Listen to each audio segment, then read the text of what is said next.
Cable Bahamas has always been considered the innovator. People can have confidence in Cable Bahamas as a mobile operator because of our past history. We've proven to the Bahamian community that we are in fact able to manage additional services as a telecommunications company. Customers expect the best from Cable Bahamas. The technology that we bring is revolutionary technology because we know that the Bahamian public, they deserve it, and Cable Bahamas is here to bring it to them. We are ready. Turn us on. The BEC union expresses concern over job losses. This as the Prime Minister sheds light on the BEC reform process. The Christian Council president says taxes are killing Bahamians. 2 men charged in connection with last week's shootout in Mason's Addition, plus the F&M chairman defends the party's leadership. We've got those stories and a whole lot more tonight. I'm Vonnie Toot and NB12 starts now.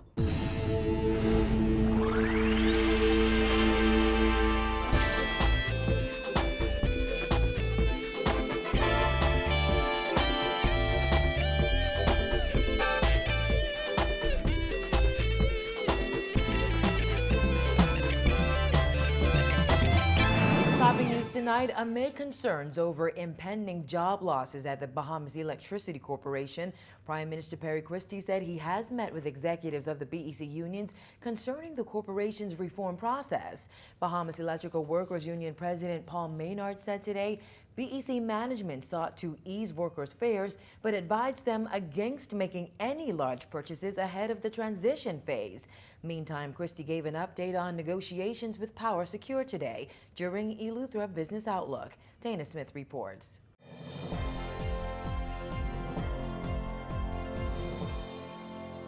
The Prime Minister said he met with BEC union officials yesterday to let them know he wants them fully aware of and involved in the reform process. Bahamas Electrical Workers Union President Paul Maynard told our news team today Christie assured there would be as minimum job losses as possible.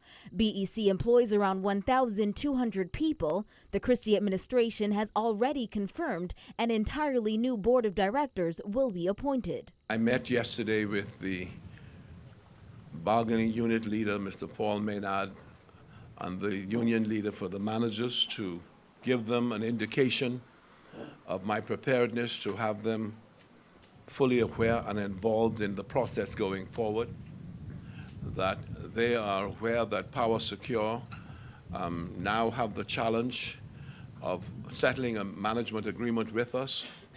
A part of that is making themselves as familiar with the facilities BEC has in New Providence in the first instance, and that they're examining now with their technical teams. We have a technical group of consultants together with KPMG who's dealing with this matter, the accounting firm for us, and that the process is moving rapidly. Resolving BEC's multi-million-dollar debt is one part of the process. The Prime Minister said government is negotiating with 5 different banks. A part of the process is recognizing that there's a $460 million debt that BEC has incurred over the years, and finding the formula of dealing with that $460 million debt. It might be 400 now and 70, it's money counting. And that we have been negotiating with about 5 different banks, the basis of a rate reduction bond that will in fact absorb that money and have it amortized over many years, and people will pay for it by adding a cent or two to each of their bills. Christie said very advanced discussions are going on now towards settling the management agreement, and taking note BEC reform is eagerly awaited. Christie said if everything is handled properly, the country will get quick relief. If we negotiate this thing properly, the intention is to bring relief quickly to the Bahamian people and to introduce a new paradigm in the electricity charges, and to be able to sort of let you see why we have done what we're doing. That is the intention. The Prime Minister said government is moving quickly on that deal with Power Secure, and he expects to continue towards finalizing the agreement over the next month. I'd like to anticipate that both sides are aware that we must have a transitional kind of arrangement leading into the management agreement, and that we must arrive at such a transitional arrangement very, very quickly. I expect during the month of June to continue towards finalizing the agreement and being able to keep the Bahamian people informed as we go on. Reporting for NB12, I'm Dana Smith. Nearly 6 months after the implementation of value-added tax, Bahamas Christian Council President Reverend Ranford Patterson says the new tax is killing Bahamians and suggested a national health insurance tax would be the final nail in the coffin. Patterson says he fully supports national health insurance, but insisted government should find another way to fund it. I just have a problem with implementation.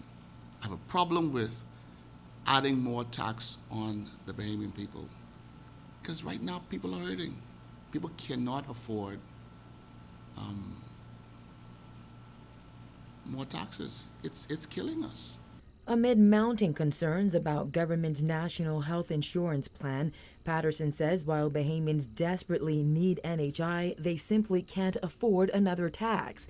He said VAT, which was implemented at a rate of 7.5% back in January, has driven up the cost of living, and Bahamians are hurting more now than he has ever seen in his life. Everyone should support a national health initiative. I do. The challenge I have is, how do we pay for it? Can we find another way to pay for it other than putting tax on the backs of Bahamians again at this time? I believe with all of the concessions that we're giving to the hotels and other persons coming into our country, they should be made to pay to assist with this national health insurance. Government consultant Sanajust International estimated NHI would cost between $362 million and $633 million. Chief Medical Officer Dr. Glenn Benaby said last week government was considering a payroll tax of less than 3% to fund the scheme, but the aim at the outset is to have no additional tax. However, CFOUT President Anthony Ferguson said recently introducing NHI without a payroll tax to support it is hopeful but delusional. We asked the Christian Council President if he would still support NHI if it is introduced in January 2016 with a tax. People can't pay light bill, people can't pay food bill, people can't do a lot of things that they could have done before. And so I don't see it happening in 2016. I don't see it happening. And you think that's the best for it to not to happen that soon? We need it. No. We need national health insurance. There are old people in our country who need medical attention. They need it now. But I'm saying we must find another way. Though PLP Chairman Bradley Roberts said yesterday that the Christian Council is losing its relevance, Patterson says religious leaders see firsthand the pain and suffering politicians don't see. The difference between, I believe, the politicians and the preachers is that we see these people every week, and we are in their faces every week. Politicians basically see them once every 5 years, and so they think they know the pulse of the people, but they don't. The church knows the pulse of the people. The church knows what the people are going through. The church knows how many people that they feed every day. The church knows how many light bills and rent they have to take care of. Patterson says despite constant criticisms from the public, the people are looking to the church for help. We spend more monies today helping the poor than we've ever did before. From the courts, 2 men were arraigned in the magistrate's court this afternoon in connection with last week's shootout in Mason's Addition, which resulted in the death of 1 of 4 police suspects. Simone Davis reports.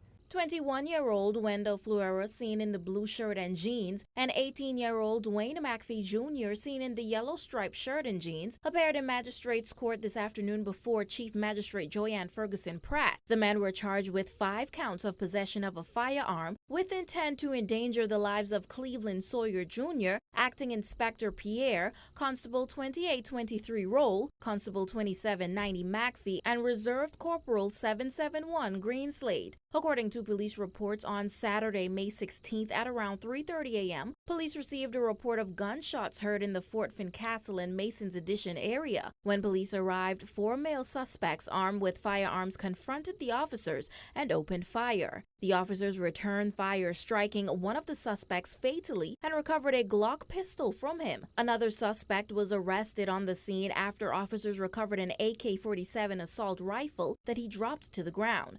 The other 2 suspects fled on foot, which led police into a chase. 1 man was caught and the other suspect is being sought. Fluera and McPhee, who was represented by attorney Ian Cargill, was further charged with the possession of an unlicensed firearm. After the charges were read, Cargill asked the magistrate if she would consider bail, to which she replied that she was not in a position to consider bail, but the 2 men have the right to apply for bail at the Supreme Court. Fluera's dad and relatives left the courtroom in tears and disbelief as his dad said, "Just like that, my son is gone."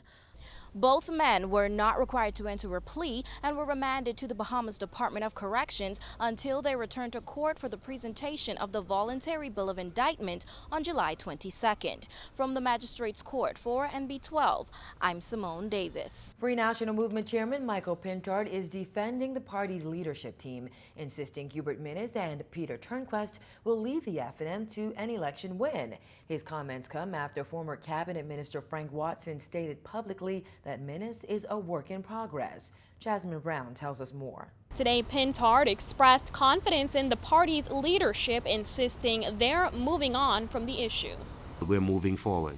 While appearing as a guest on the Guardian Radio 96.9 talk show The Revolution on Wednesday, Pintard said Watson has never raised any of his concerns regarding the party's leadership internally. At the time, Pintard was responding to Watson, a former deputy prime minister under the Ingram administration, who told National Review on Friday that F&M leader Dr. Hubert Minnis remains a work in progress. In further comments made on Wednesday, Watson also insisted he has repeatedly communicated with Minnis on his concerns and has made numerous suggestions to the leader. Watson said, quote, "From the day after he was appointed leader, many F&Ms have been reaching out trying to advise him, but to no avail.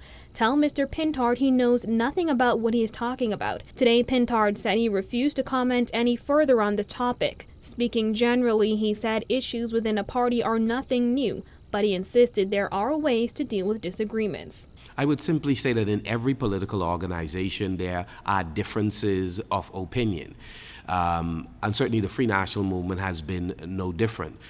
But the fundamental question is, are we executing our job as the official opposition party? Well, yes. So yes, persons can express their views. We may not always arrive at the same conclusion, but the leadership of the Free National Movement is united in terms of what the plan of action is going forward. Pintard added that it's that united leadership that will lead the F&M into the next general election. The leadership team is clearly the team that will lead the party into the next general election, and all of the other pieces are, in fact. Reporting for NB12, I'm Jasmine Brown.